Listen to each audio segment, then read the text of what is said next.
8,500 কোটি টাকা খরচের পরও জলাবদ্ধতা নিরসন না হওয়ায় সমাধান খুঁজতে চলতি বছরের জানুয়ারিতে 4 উপদেষ্টাকে বিশেষ দায়িত্ব দেন প্রধান উপদেষ্টা ডক্টর মোহাম্মদ ইউনুস। এরপর চট্টগ্রামে ছুটে গিয়ে নালা খাল পরিদর্শন করে 8টি স্বল্পমেয়াদী পরিকল্পনা গ্রহণ করেন তারা।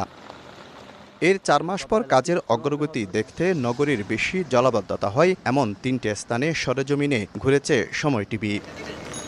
দেখা যায় 2024 সালের 22 আগস্ট 142 মিলিমিটার বৃষ্টিপাত হয়েছিল চট্টগ্রামে। তখন নগরীর বহদ্দাহাট, মুরাদপুর ডুবে গিয়ে জনজীবনে নামে ভোগান্তি। কিন্তু 2025 সালে 30 মে ভোর 6টা পর্যন্ত 24 ঘন্টায় বৃষ্টি হয় 167 মিলিমিটার। ডুবেনি বহদ্দাহাট ও মুরাদপুর। ড্রেনটা সংস্কার করাতে এতটুকু পানিটা উঠে নাই। নালাটা ক্লিয়ার হয়নি তো পানি এখন উঠে নেই। পরের গন্তব্য চকবাজার। 2024 সালে 7 আগস্ট 250 মিলিমিটার বৃষ্টিতে হাঁটু পানিতে তলিয়ে যায় চট্টগ্রাম নগরীর ব্যস্ততম এই এলাকা। কিন্তু 2025 সালে 30 মে ভোর পর্যন্ত গত 24 ঘন্টায় 167 মিলিমিটার বৃষ্টিপাত রেকর্ড হলেও নেই সেই ভোগান্তি।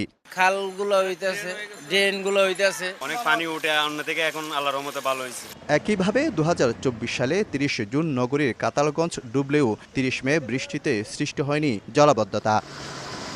এই 3টে স্থানে 2024 সালের জুন, জুলাই, মে ও আগস্টে 5 বারের বেশি জলাবদ্ধতা হলেও এবার হয়নি। কিছু জায়গায় পানি জমলেও সঙ্গে সঙ্গে নেমে গেছে।